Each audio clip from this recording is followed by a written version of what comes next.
They laughed at my inheritance. Until the toolbox unlocked hell. You won't believe how a $20 rusty toolbox turned me into a billionaire and turned my smug cousins into fugitives. When my grandfather passed, his $35 million estate was split among my cousins, Maseratis, mansions, art collections. You name it? Me? I got a dusty old toolbox. No note. No explanation. Just tools. At the will reading, my cousins laughed in my face.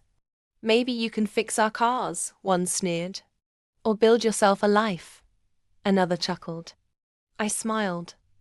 Not because I found it funny, but because deep down, I knew Grandpa never did anything without a reason. That night, I took the box home. Around midnight, I heard a soft click like a lock disengaging. Then, a ringing. From inside the box. I opened it, and nestled between wrenches and old bolts was a vintage rotary phone. It shouldn't have worked, but it was glowing red. I picked up. Congratulations, said a deep, composed voice. The real inheritance begins now. The next day, a black envelope appeared at my door. No return address. Inside was a single gold key, coordinates and a code. I followed it. The location? A hidden underground vault in the Nevada desert. Inside?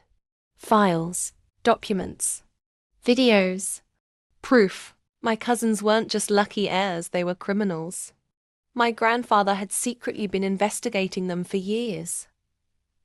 Embezzlement, fraud, even ties to offshore laundering networks.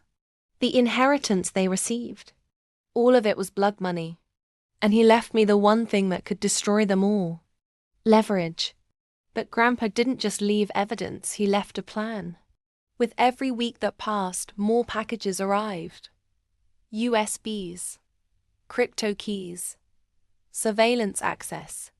It was like he'd built an entire posthumous empire, waiting for someone worthy to carry it forward.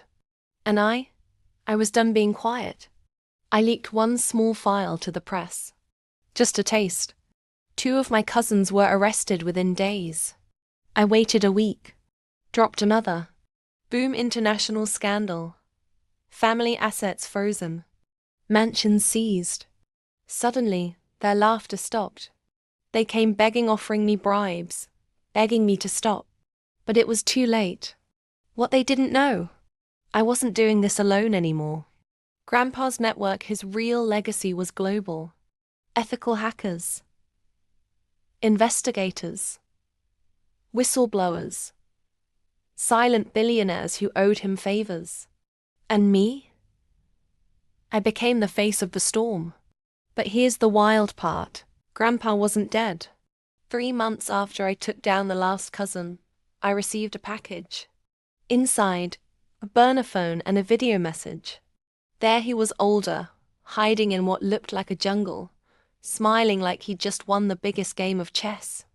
I had to disappear, he said, to see who would protect the rot, and who would cleanse it. The toolbox wasn't just a test. It was a key.